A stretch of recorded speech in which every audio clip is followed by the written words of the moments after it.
It's an ode to the way that things used to be made. It's not just something that's been mass-produced or put through a line and made millions of. We make them hand by hand, individually, each one. There's definitely faster ways, there's ways to cut corners, but how do we make something without cutting any corners? What's the best way we can do it? It's a long way to do it, it's a hard way to do it, but if there's a way to do it that way, then we figure it out.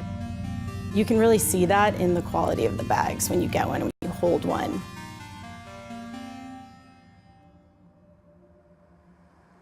My name is Lindy McDonough, and I'm the creative director at Lotif Leather.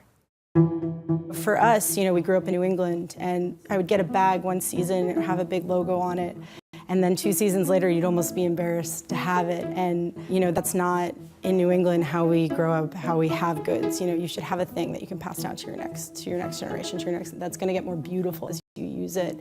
And that was always the ethos for the company. The Triumph briefcase, from the outside, it looks very clean, but it's actually a very complicated bag. It's one of the most difficult bags that we make. It takes about 4 to 6 weeks to make each one. There's no rushing that. The bag has about 61 individual pieces in each bag.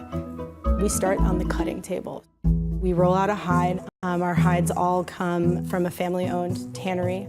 Our leather is all made specially for us. All of the leather is fully vegetable tanned, so no chromium, no formaldehyde, nothing in the base. If you've ever had a piece of leather goods that over time starts to peel, and there's white that's showing through, that means that there's actually some sort of chemical or chromium inside the leather that's causing it to rust. Our leather won't do that. It'll get more beautiful and patina as you use it. You're also looking for, imperfections in the hide, so tick bites, scars, open cuts, anything like that. Just making sure at the beginning process that you find it, make sure we don't use it. The bags then go through, and all 61 of those pieces are cut from one hide. You're actually getting someone who laid out that cut and then thought about what was the piece that's going next to it, and then thought about the piece that was going next to that. They all get cut and individually numbered, and then we'll bring them over to the splitter. Splitting is taking the leather and making it thinner. We have different weights for every part of the bag. From the design process too, it's one of those things that we spend a lot of time thinking about, like, could this be a little bit thinner? Could this be thicker? We measure every single piece, and we measure it to actually the 1/10 of an ounce. We really do pay a lot of attention to the weight of every piece. Once everything is split, it goes to the grinding station. The grinding station is where all of the pieces are shaped. We take all of the pieces and we sand them straight. All of those pieces are shaped and ground and done by eye. It's one of those things of why what we do can't be automated. From the grinding station, it moves to the painting station. We have about 4 people painting to every 1 person every other station. Because we do fully traditional burnished and polished edges, the painters get the ground pieces, they paint a layer, and they essentially raise the grain of the layer, and then they bring it over to the buffing machine and then buff it. And then they bring it back to the painting station, and then they paint another coat of edge dye, and then they buff it again. And you're going back and forth with all 61 of those pieces at the minimum of 3 times, and some of which 8. That's why we hire artists. They have an eye for it, and they're like, this is not right yet. And they will finish it until it's right. So when we started this manufacturing space 5 years ago, we had 3 people, and now we are at 22. It's pretty rad. Our team at Lotif is 75% women, 75% of them are under the age of 35, and about 70% of them have a bachelor's degree. Always the biggest struggle has been, how do you find work that you have a day job, 9 to 5, that can support your life as an artist. And that was always the vision behind what we do for Lotif. We have furniture makers, jewelry designers, printmakers, illustrators, painters, and so make a great job. They could come in, work with us 30 hours a week, get full benefits, health, all of those benefits, and then getting to do their studio practice out of it is a really amazing thing, and we get amazing work because of that. And I think it's what makes what goes into the bag so special. In between the painting phase, stitching phase, there's 1 piece in every bag that gets the bember and the Lotif logo. And so those pieces come to our monogramming station.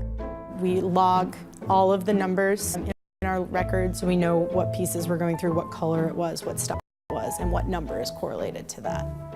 Then things go to stitch.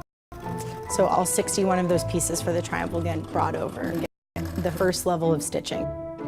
We use a super strong thread that's made by a local maker. We get all the thread dyed to match each leather colors. For the most part, every single one of the pieces. It's a specific amount of stitches that's there. Stitch width from the edge, really specific. The amount of stitches per inch is really specific. All of that is considered. And then they get moved to the turn and burn station, which is our hand stitching station. So they finish the thread with a hand, burn it, and then tuck it back into the same hole where it came from.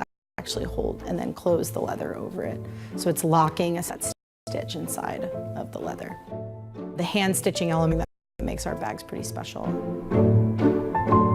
After it's turned and burned, it will go back to painting and buffing. And then it will go to assembly. Assembly station is where they're gluing and assembling the bags from the two-dimensional pieces into the three-dimensional. And there's different levels of that. They will take all of the gussets, all of the partitions, glue them, and then they hammer it.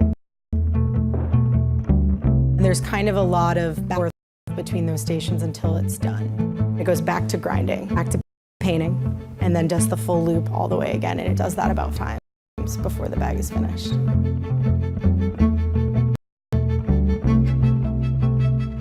The very last do is monogramming the bags.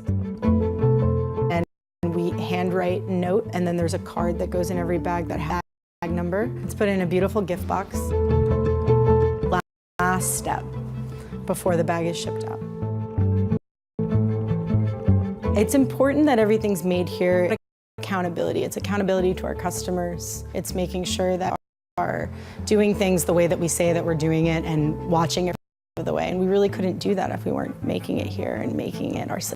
And we can really say that we look at every single piece and that it's perfect before it goes out the door. We're not just a company, but we're a maker company.